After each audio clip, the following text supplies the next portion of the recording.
ஆண்டவர் வருவார், காலம் தாழ்த்த மாட்டார். இருளில் மறைந்திருப்பவற்றை அவர் வெட்ட வெளிச்சமாக்குவார். எல்லா நாட்டினருக்கும் தம்மை வெளிப்படுத்துவார். தந்தை, மகன், தூய ஆவியாரின் பேராலே.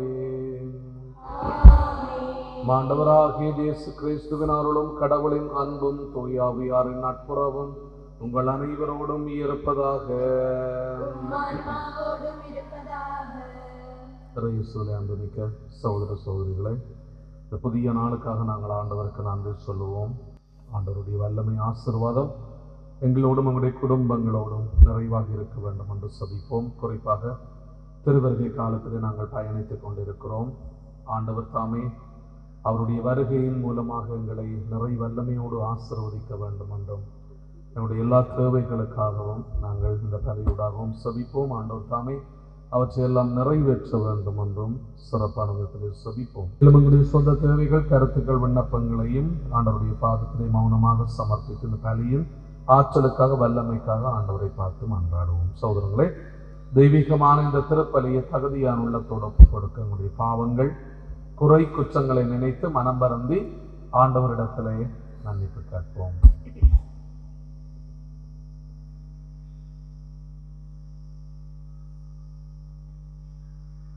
எல்லாம் வல்ல இறைவனிடமும் சகோதர சகோதரிகளே உங்களிடமும் நான் பாவியம் ஏற்றுக் கொள்கின்றேன். என் சிந்தனையாலும் சொல்லாலும் செயலாலும் கடமையில் தவறியதாலும் அவங்களை கலசுவேன். என் பாவமே என் பெரும் பாவமே. ஆகையால் எப்பொழுதும் கன்னியான புனித மரியாதையும்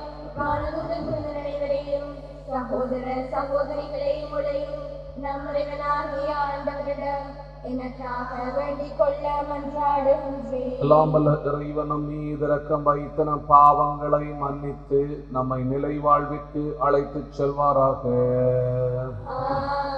ஆண்டவரே இரக்கமாயிரும். கிறிஸ்துவே இரக்கமாயிரும். ஆண்டவரே இரக்கமாயிரும். சபிப்போமாக. ஆண்டவரே எங்கள் இறைவா, உமது இறைத்தன்மையின் ஆற்றலால் எங்கள் இதயங்களை தயாரிப்பீராக. அதனாலும் திருமகன் கிறிஸ்து வருகின்ற போது நிலை வாழ்வின் விருந்துக்கு நாங்கள் தகுதி உள்ளவர்களாக காணப்படவும், அவரை அளிக்கும் விண்ணக உணவை பெற்றுக் கொள்ளவும் உரிமை பேச்சை அடைவோமாக. உம்மோடு தூய ஆவியார் ஒன்றிப்பில் இறைவனாய் என்றென்றும் வாழ்ந்து ஆட்சி செய்கின்ற எங்கள் ஆண்டவரும் உம் திருமகனும் ஆகிய இயேசு கிறிஸ்து வழியாக உம்மை மன்றாடுகின்றோம். முதல் வாசகம். ஆண்டவர் தமது விருந்துக்கு அழைக்கின்றார். எல்லா முகங்களிலிருந்தும் கண்ணீரை துடைத்து விடுவார். இறைவாக்கினர் எசாயா நூலிலிருந்து வாசகம். படைகளின் ஆண்டவர் இந்த மலையில் மக்களினங்கள் அனைவருக்கும் சிறந்ததொரு விருந்தை ஏற்பாடு செய்வார். அதில் சுவைமிக்க பண்டங்களும் பலரச பானமும் கொழுப்பான இறைச்சி துண்டுகளும் வடிகட்டி பக்குவப்படுத்திய திராட்சை ரசமும் பரிமாறப்படும். மக்களினங்கள் அனைவரின் முகத்தை மூடியுள்ள முக்காட்டை இந்த மலையில் அவர் அகற்றி விடுவார். பிற இனத்தார் அனைவரின் துன்பத் துகிலை தூக்கி எறிவார். என்றுமே இல்லாதவாறு சாவை ஒழித்து விடுவார். என் தலைவராகிய ஆண்டவர் எல்லா முகங்களிலிருந்தும் கண்ணீரை துடைத்து விடுவார். தம் மக்களுக்கு ஏற்பட்ட நிந்தையை இம்மண்ணுலகில் அகற்றி விடுவார். ஏனெனில் ஆண்டவரே இதை உரைத்தார். அந்நாளில் அவர்கள் சொல்வார்கள், இவரே நம் கடவுள், இவருக்கென்றே நாம் காத்திருந்தோம். இவர் நம்மை விடுவிப்பார். இவரே ஆண்டவர், இவருக்காகவே நாம் காத்திருந்தோம். இவர் தரும் மீட்பில் நாம் மகிழ்ந்து அக்களிப்போம். ஆண்டவரின் ஆற்றல் இம்மலையில் தங்கியிருக்கும். இது ஆண்டவர் வழங்கும் அருள்வாக்கு. உங்கள் பதிலாக ஆண்டவரின் இல்லத்தில் நான் நெடுநாள் வாழ்ந்திருப்பேன். ஆண்டவரின் இல்லத்தில் நான் நெடுநாள் வாழ்ந்திருப்பேன். ஆண்டவரின் இல்லத்தில் நான் நெடுநாள் வாழ்ந்திருப்பேன். ஆண்டவரே என் நாயர், எனக்கு ஏதும் குறையில்லை. பசும்புல் வழி மீது என்னை அவர் இளைப்பாறச் செய்வார். அமைதியான நீர்நிலைகளுக்கு என்னை அழைத்துச் செல்வார். அவர் எனக்கு புத்துயிர் அளிப்பார்.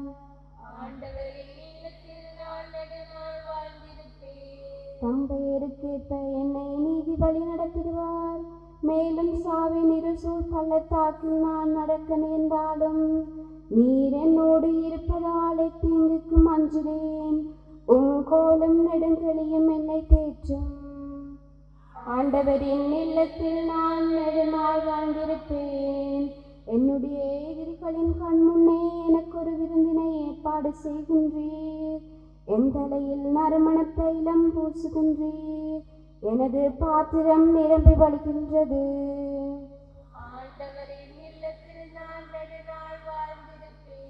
உண்மையாகவே என் வாழ்நாள் எல்லாம் உம் அருள் நலமும் பேரன்பும் என்னை புடை சூழ்ந்து வரும். நானும் ஆண்டவரின் இல்லத்தில் நெடுநாள் வாழ்ந்திருப்பேன்.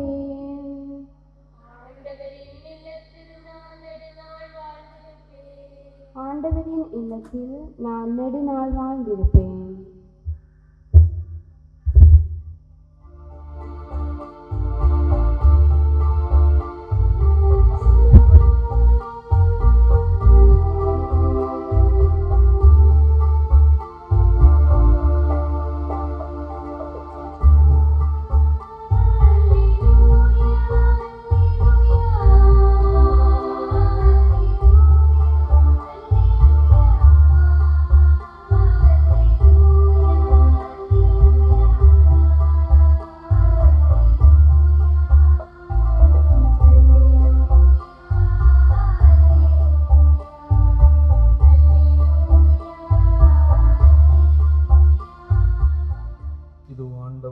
மக்களை மீட்க வருவார்.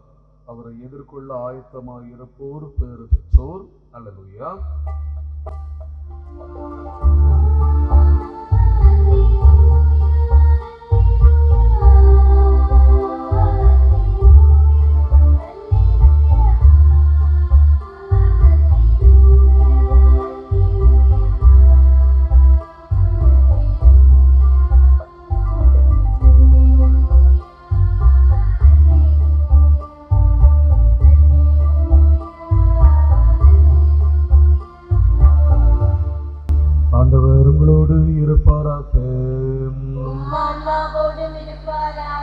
புனித மத்தேயு எழுதிய பரிசுத்த நற்செய்தியில் இருந்து வாசகம்.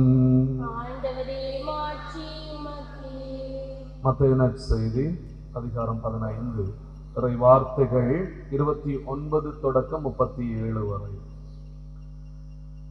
அக்காலத்தில் இயேசு கலிலேய கடற்கரை வழியாக சென்று அங்கே ஒரு மலையின் மீது ஏறி அமர்ந்தார். அப்பொழுது பெருந்திரளான மக்கள் அவரிடம் வந்தனர். அவர்கள் தங்களோடு கால் ஊனமுற்றோர், பார்வையற்றோர், உடல் ஊனமுற்றோர், பேச்சற்றோர் மற்றும் பிற நோயாளர் பலரையும் அவர் காலடியிலே கொண்டு வந்து சேர்த்தனர். அவர்களை அவர் குணமாக்கினார். பேச்சற்றோர் பேசுவதையும், உடல் ஊனமுற்றோர் நலமடைவதையும், பார்வையற்றோர் பார்க்கிறதையும் கண்டு மக்கள் கூட்டத்தினர் வியந்து இஸ்ரவேலின் கடவுளை போற்றி புகழ்ந்தனர். இயேசுதம் சீடரை வரவழைத்து, நான் இம்மக்கள் கூட்டத்தின் மீது பரிவு கொள்ளுகிறேன். ஏற்கனவே 3 நாட்களாக இவர்கள் என்னுடன் இருக்கிறார்கள். உண்பதற்கும் இவர்களிடம் எதுவும் இல்லை. இவர்களை பட்டினியாய் அனுப்பிவிடவும் நான் விரும்பவில்லை. அனுப்பினால் வழியில் தளர்ச்சி அடைந்து விடலாம் என்று கூறினார். அதற்கு சீடர் அவரிடம், இவ்வளவு திரளான மக்களுக்கு அளிக்க போதுமான உணவு நமக்கு பாலைநிலத்தில் எங்கிருந்து கிடைக்கும் என்று கேட்டார்கள். இயேசு அவர்களை பார்த்து, உங்களிடம் எத்தனை அப்பங்கள் உள்ளன என்று கேட்டார். அவர்கள் 7 அப்பங்கள் உள்ளன, சில மீன்களும் இருக்கின்றன என்றார்கள். தரையில் அமருமாறு மக்களுக்கு அவர் கட்டளையிட்டார். பின்பு அந்த 7 அப்பங்களையும் மீன்களையும் எடுத்து கடவுளுக்கு நன்றி செலுத்தி பிட்டு சீடர்களிடம் கொடுக்க அவர்களும் மக்களுக்கு கொடுத்தார்கள். அனைவரும் வயிறார உண்டனர். மீதியாயிருந்த துண்டுகளை 7 கூடைகள் நிறைய எடுத்தனர். வாழ்வு தரம். இயேசு கிறிஸ்துவின் நற்செய்தி. அன்புமிக்க சகோதர சகோதரிகளே, நாங்கள் திருவருகை காலத்திலே பயணித்துக் கொண்டிருக்கிறோம். ஆண்டவர் இயேசுனுடைய உன்னதமான வருகைக்காக நாங்கள் மீண்டும் மீண்டும் எங்களை ஆயத்தம் செய்கின்ற காலம் இந்த திருவருகை காலம் என்று எங்களுக்கு தரப்படுகிறது. ஒரு அற்புதமான காலத்திலே நாங்கள் இருக்கிறோம். இன்றைக்கு இந்த நற்செய்தியை நாங்கள் பார்க்கும் இந்த பகுதி இது மத்தேயு நற்செய்தி 15ஆம் அதிகாரம் 14வது அதிகாரத்திலேயே நாங்கள் இன்னும் ஒரு இதே விடயத்தை நாங்கள் பார்க்கிறோம். ஆனால் ரெண்டுக்கும் இடையிலே ஒரு வித்தியாசம் இருக்கிறது. அது புற இனத்து இடத்திலே நிகழ்த்தப்பட்ட விடயம். இது கலிலேய கடற்கரை யூத பகுதிகளிலே நடத்தப்பட்டது. இந்த புற இனத்து மக்கள் யூதர்களினாலே வெறுக்கப்பட்டவர்கள். ஆனால் அந்த இடத்திலேயும் ஆண்டவருடைய அந்த உணவினுடைய வல்லமையை நாங்கள் சிறப்பாக பார்க்க முடியும். அதே போல நாங்கள் எசாயா புத்தகம் 25ஆம் அதிகாரத்திலே பார்க்கலாம், அல்ல லூக்கா நற்செய்தி 14ஆம் அதிகாரத்திலே பார்க்கலாம், இந்த மத்தேயு நற்செய்தி 22ஆம் அதிகாரத்திலே பார்க்கலாம். இதே பகுதிகளை நாங்கள் திருப்பி திருப்பி வெவ்வேறு வகைகளிலே இந்த விடயத்தை நாங்கள் பார்க்கிறோம். இந்த உணவு பிரச்சனை விடயம். ஒரு தடவை ஒரு அகதி முகாமுக்கு ஒரு டாக்டர் போயிருக்கிறார். அங்கே போன போது அங்கே போய் இந்த மக்களுக்கு இலவசமாக அவர் மருத்துவம் செய்கின்றார். அந்த மக்களை பார்க்கின்ற போது ஒரு சின்ன பிள்ளை உண்டு அங்கே வந்த போது டாக்டர் அவளை ஆச்சரியமாக பார்க்கிறார். ஏன்னா அவளிடத்துல பார்க்கிற போது அவளுக்கு எந்த ஒரு வருத்தம் இருப்பதாக தெரியவில்லை. இருந்தாலும் டாக்டர் அவர்கிட்ட கேட்கிறார், அந்த பிள்ளைகிட்ட, உனக்கு என்ன பிரச்சனை, உனக்கு என்ன வருத்தம், அல்லது எனக்கு என்ன சுவையினம், நான் உன்னை பார்க்க வேண்டும் அப்படின்னு சொல்லி. அப்போது அந்த பிள்ளை சொன்னதான், டாக்டர் எனக்கு பசிக்காத மருந்து எதுவும் இருந்தால் தாங்கள் அப்படின்னு சொல்லி. அப்போது டாக்டர் கேட்டார், ஏன் அப்படி கேட்கிறாய் என்று சொல்லி. அப்போது அவள் சொன்னாலாம், இங்கே எங்களுக்கு சரியான உணவு இங்கே இல்லை. உணவு தருகிறார்கள், ஆனால் ஒவ்வொரு நாளும் எங்களுக்கு உணவு இங்கே இல்லை. அதனாலே பசிக்காமல் இருக்கிறதுக்காக நீங்கள் மருந்து ஏதாவது இருந்தால் தாங்கள் என்று சொன்னாராம். அப்போது அந்த டாக்டர் தன்னுடைய குறிப்புகளிலே எழுதுகின்ற போது, என்னுடைய வாழ்க்கையில இப்படி ஒரு பிள்ளையை நான் சந்திக்கவில்லை. பசி என்பது எல்லா மனிதருக்கும் இருக்கிற விஷயம். பட்டினத்தார் சொல்லுவார், அரசன் முதல் ஆண்டி வரைக்கும் உச்சி வெயில் ஏறுகின்ற போது பசி இருக்கும் அப்படின்னு சொல்லி. சூரியன் உச்சத்துக்கு வருகிற போது எல்லாருக்கும் பசிக்கும். நிலா உச்சத்துக்கு வருகிற போது எல்லாருக்குமே நித்திரை வரும். இது சாதாரணமான ஒரு விஷயம். பசி, நாங்கள் சில வேளைகளிலே நாங்கள் நோன்பு இருக்கிறோம். சில வேளைகளில் எங்களுடைய சுகையினத்துக்காக கூட பலர் நோன்பு இருப்பது உண்டு. கொஞ்சம் சாப்பிடாமல் இருங்கள், இந்த சாப்பாட்டை குறையுங்கள், அல்லது காலையில் சாப்பிடாமல் இருங்க அப்படின்னு டாக்டர் அறிவுறுத்துவார்கள். அதற்காக கூட சில பேர் நோன்பு இருப்பார்கள், அல்லது தங்களுடைய உடல் நலத்துக்காக கூட சில பேர் பசியை கட்டுப்படுத்துவார்கள். ஆனால் பசி, உணவு பசி அல்லது இந்த வயிற்று பசி என்பதை நாங்கள் எங்களால் எதுவுமே செய்ய முடியாது. இதுல வேற வேற விஷயங்களை சொல்லுவார்கள். அறிவு பசி இருக்கிறது, அன்பு பசி இருக்கிறது, இப்படிலாம் சொல்லுவார்கள். ஆனால் உணவு பசி, எங்களுடைய வயிற்று பசியை போல எதையுமே நாங்கள் பார்க்க முடியாது. ஒவ்வொரு மனிதனுக்கும் தேவையான மிக முக்கியமான ஒரு விடயம். அதனால்தான் நீங்க பார்க்கலாம், அந்த நற்கருணை என்கின்ற உணவைத்தான் ஆண்டவர் எங்களுக்கு தந்துட்டு போனவர். இந்த சாப்பாடு இல்லாம நாங்க வாழவே முடியாது. அந்த சாப்பாடு ஒரு தெய்வீக உணவாக மாறுகிறது.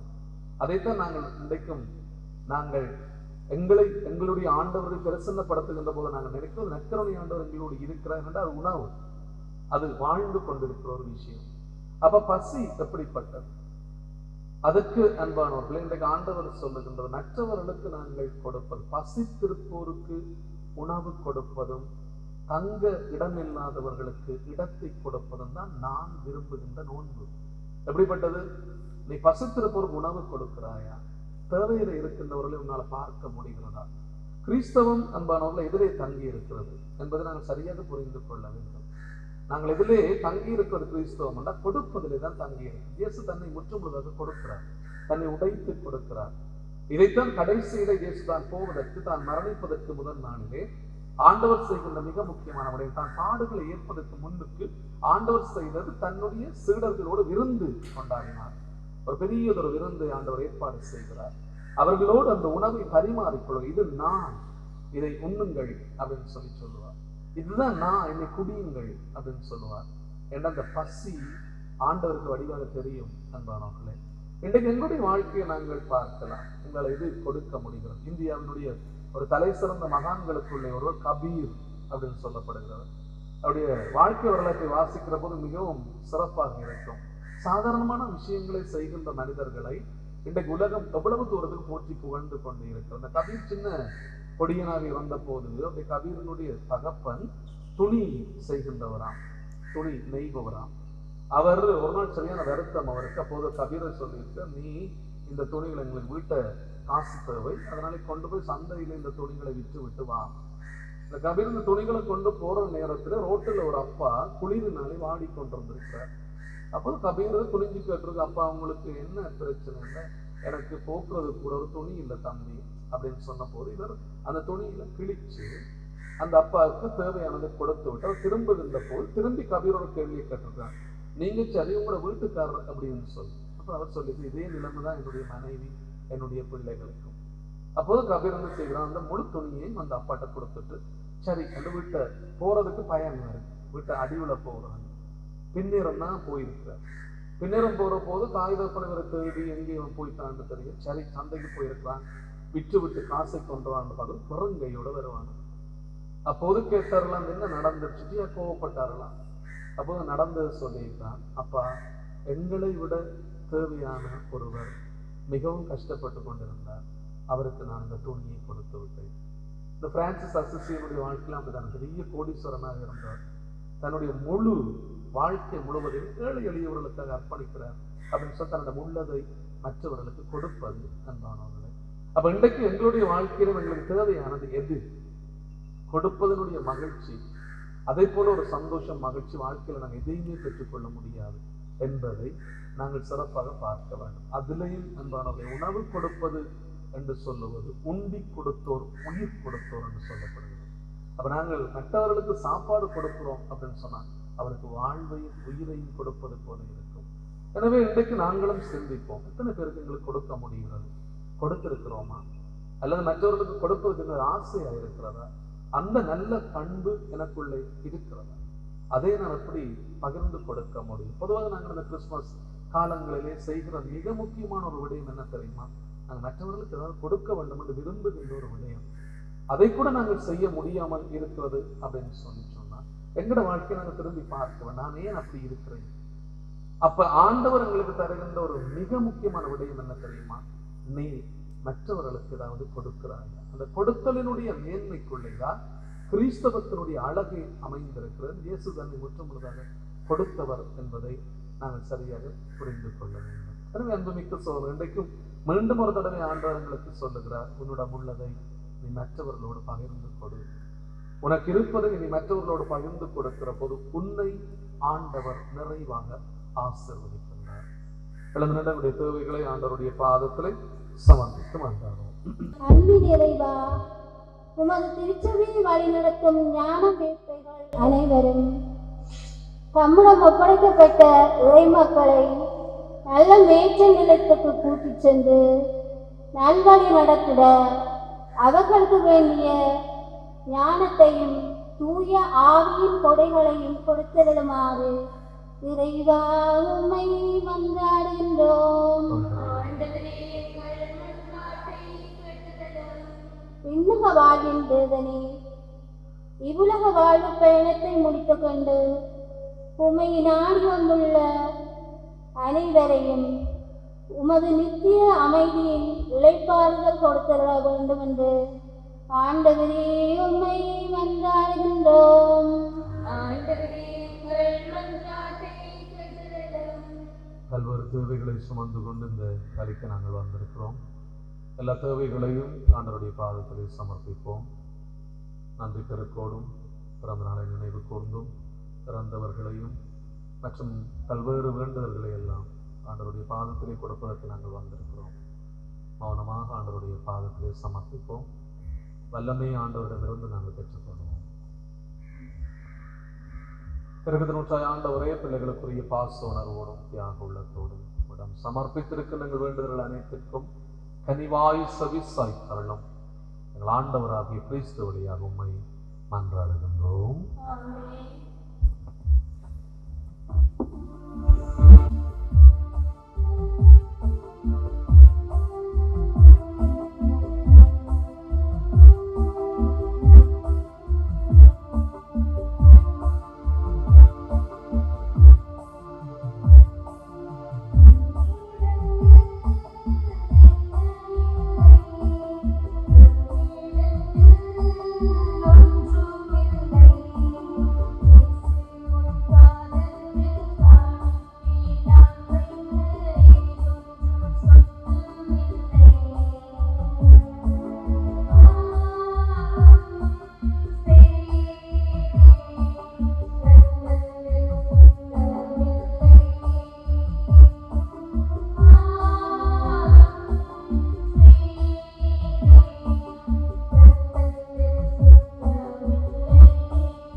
சகோதர சகோதரிகளினுடையதும் உங்களுடையதுமான இந்த பலி எல்லாம் வல்ல தந்தையாகிய இறைவனுக்கு ஏற்றதாகும்படி மன்றாடுங்கள். ஆண்டவர் தமது பேரின் புகழ்ச்சிக்காகவும் ஆட்சிக்காகவும் நமது நன்மைக்காகவும் குலத்திரவேனின் நலனுக்காகவும் உமது கையிலிருந்து பலி ஏற்றுக்கொள்வாராக. ஆண்டவரே, எங்கள் இறை பற்றின் பலி பொருளை இடைவிடாது உமக்கு பலியாக ஒப்புக் கொடுக்கிறோம். நேர் நிறுவிய தூய மறை நிகழ்வுகளை இந்த காணிக்கை நிறைவேற்றி உமது மீட்பு எங்களில் ஆர்வத்துடன் ஆற்றலுடன் செயல்பட செய்வதாக எங்கள் ஆண்டவராகிய கிறிஸ்து வழியாக உம்மை மன்றாடுகின்றோம். ஆண்டவர் உங்களோடு இருப்பாராக. எங்களை மேலே எழுப்புங்கள். நம் இறைவனாகிய ஆண்டவருக்கு நன்றி கூறுவோம். ஆண்டவரே, தூயவரான தந்தை என்றும் உள்ள எல்லாம் வல்ல இறைவா, எங்கள் ஆண்டவராகிய கிறிஸ்து வழியாக என்னாலும் எவ்விடத்திலும் நாங்கள் உமக்கு நன்றி செலுத்துவது நீயாகவே தகுதியும் நீதியும் ஆகும். எங்கள் கடமையும் மீட்புக்குரிய செயலுமாகும். கிறிஸ்து தம்மையை தாழ்த்தி உடலெடுத்து முதன்முறை வந்த போது தொடக்கத்திலிருந்து நீர் வகுத்த திட்டத்தை நிறைவேற்றி முடிவில்லாமல் வழியை மீண்டும் எங்களுக்கு திறந்து வைத்தார். எனவே அவர் மறுமுறை தம் அன்புக்குரிய மாட்சியுடன் வரும் பொழுது இறுதியிலே வழிபடும் நீர் வாக்களித்த மீட்பை உமது கொடை என பெற்றுக் கொள்ளுவோம். அதையே நாங்கள் இப்பொழுது விழிப்பாக இருந்து துணிவுடன் எதிர்பார்க்கின்றோம். ஆகவே வானதூதர் முதன்மை வானதூதரோடும் அரியணையிலே அமர்வோர் தலைமை தாங்குவோரோடும் வான் படைகளின் அணிகள் அனைத்தோடும் சேர்ந்து நாங்களும் அது ஆட்சியை புகழ்ந்து பாடி முடிவென்று சொல்லுவதாவது: தூயவர் தூயவர் தூயவர், வான்படைகளின் கடவுளாம் ஆண்டவர், விண்ணகமும் மண்ணகமும் ஆட்சியால் நிறைந்துள்ளன. உன்னதங்களிலே ஓசானா. ஆண்டவர் பேரால் வருகிறவர் ஆசி பெற்றவர். உன்னதங்களிலே ஓசானா. ஆண்டவரே, நீர் மெய்யாகவே தூயவர், தூய்மை அனைத்திற்கும் ஊற்று. ஆகவே நம்முடைய ஆவியை பொழிந்து இந்த காணிக்கைகளை தூய்மைப்படுத்த உம்மை தாழ்மையுடன் வேண்டுகின்றோம். இவ்வாறு எங்கள் ஆண்டவர் இயேசு கிறிஸ்துவின் உடலும் இரத்தமுமாக எங்களுக்கு இவை மாறுவனவாக. அவர் பாடுபட உடம் கனிந்து தம்மை கையளித்த போது அப்பத்தை எடுத்து நன்றி செலுத்தி அதை பெற்று தம்முடைய சீடர்களுக்கு அளித்து அவர் கூறியதாவது: அனைவரும் இதிலிருந்து பெற்று உண்ணுங்கள், ஏனெனில் இது உங்களுக்காக கையளிக்கப்படும் என் உடல்.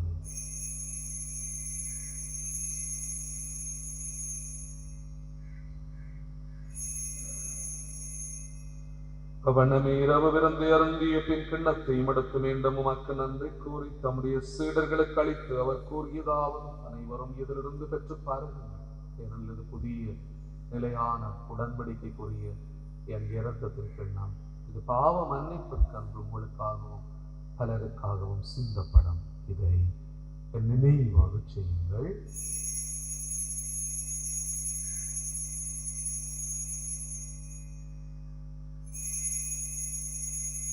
நம்பிக்கையின் மறைப்பொருள்.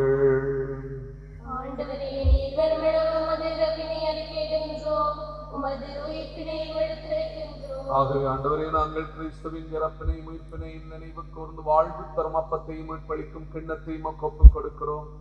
உம் திருமண் என்று ஊழியம் புரிய தகுந்தவர்களை நாங்களே ஏற்றுக்கொண்டு எனவே உமக்கு நன்றி செலுத்துகிறோம். மேலும் கிறிஸ்துவின் உடலிலும் இரத்தத்திலும் பங்கு கொள்ளும் எங்களை தூயாவியார் ஒன்று சேர்க்க வேண்டும் என நம்மை தாழ்மையுடன் மன்றாடுகிறோம். ஆண்டவரை உலகெங்கும் பரவி இருக்கும் அது திரு அவையின் நினைவு கூர்ந்தருளும். எங்களுடைய திருத்தந்தை பிரான்சிஸ், எங்கள் ஆயர் ஜஸ்டின் ஞான பிரகாசம், எல்லா திருநிலையினராகிய அனைவரோடும் அது திரு அவை அன்பில் நிறைவு பெறச் செய்தருளும். மேலும் உயிர்த்தளம் எதிர்நோக்குடன் துயில் கொள்ளும் எங்களுடைய சகோதர சகோதரிகளையும் பிறந்தொரு அனைவரையும் இரக்கத்துடன் நினைவு கூர்ந்து திருமுகொழிக்குள்ளே ஏற்றுக்கொள்ளும் எங்கள் அனைவர் மீதும் இரக்கமாயிரும். கடவுளின் கன்னித்தாயான புனித மரியா, அவருடைய கணவரான புனித யோசேப்பு, புனித திரு தூதர்கள், எங்கள் அன்பான பாதுகாவலர் புனித யோசபாஸ், மேலும் இவ்வுலகிலே மக்கு வந்தவராகிய புனிதர் அனைவருடனும் நாங்கள் நிலை வாழ்விலை பங்கு கொள்ளும் தகுதி பெற்று உம் திருமகன் இயேசு கிறிஸ்து வழியாக உம்மை புகழ்ந்து தும்பாராமாறுள்ள உம்மை மன்றாடுகிறோம். இவர் வழியாக இவரோடு எல்லாம் வல்ல இறைவனாகிய தந்தையே, தூயாவியாரின் ஒன்றிற்கில் எல்லா புகழும் ஆட்சியும் என்றென்றும் உமக்கு உரியதே.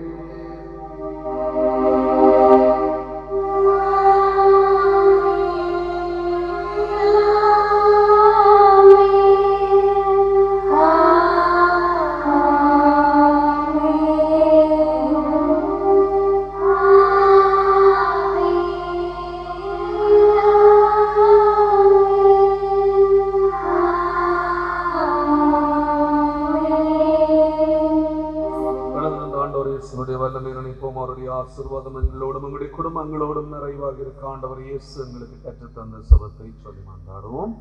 பெண்ணுலகில் இருக்கிற எங்கள் தந்தையே, உமது பெயர் தூயதென போற்றப்படுக, உமது ஆட்சி வருக, உமது திருவிழம் மண்ணுலகில் நிறைவேறுவது போல மண்ணுலகிலும் நிறைவேறுக. எங்கள் அன்றாட உணவை இன்று எங்களுக்கு தாரும்.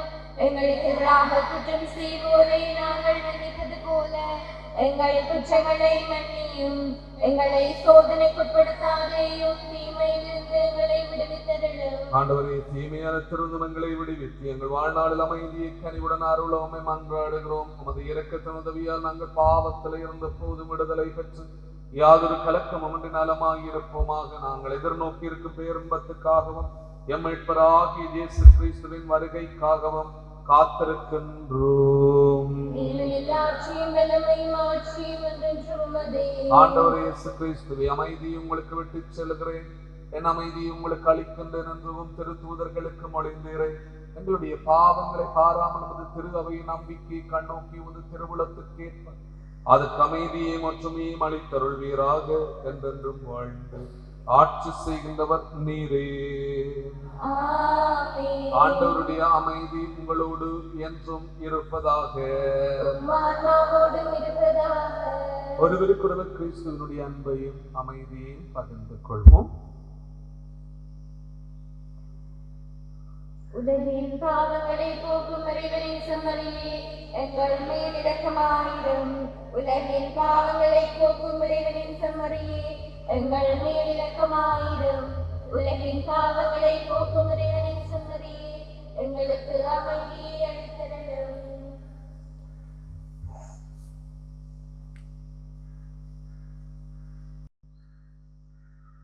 இதோ இறைவனின் செம்மறி, உலகத்தினுடைய பாவங்கள் எல்லாவற்றையும் போக்குகின்றவர். இந்த திருச்செம்மறியின் விருந்துக்கு அழைக்கப்பெற்றோர் பேறு பெற்றோர். ஆண்டவரே, நீரில் திறந்தள்ள நான் தகுதியற்றவர், ஆனால் ஒரு வார்த்தை மட்டும் சொல்லியல்லும் எனது ஆத்மா நலமடையும். கிறிஸ்துவுடைய திருவுடல்.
நம் ஆண்டவர் ஆற்றலுடன் வருவார்.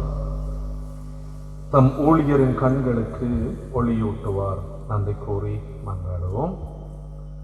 ஆண்டவரே, எமது கனிவை கெஞ்சி கேட்கிறோம்.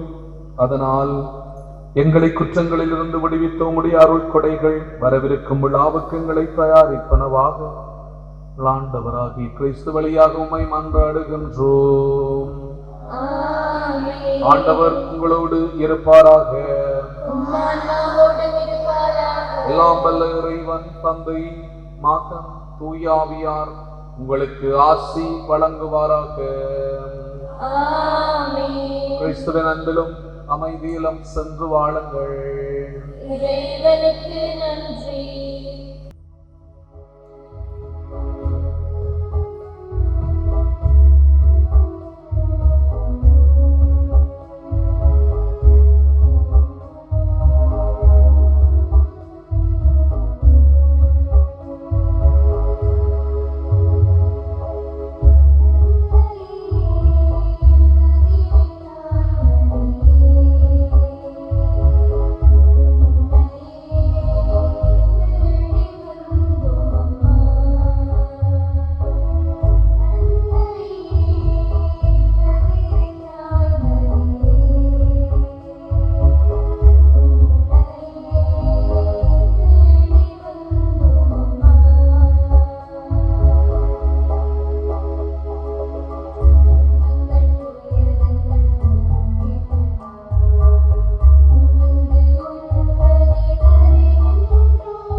ஹோலி மேடையில் புத்தம்புது நிகழ்ச்சிகளை உடனுக்குடன் பார்த்து மகிழ எமது ஃபேஸ்புக் மற்றும் யூடியூப் பக்கத்தை லைக் செய்யுங்கள்.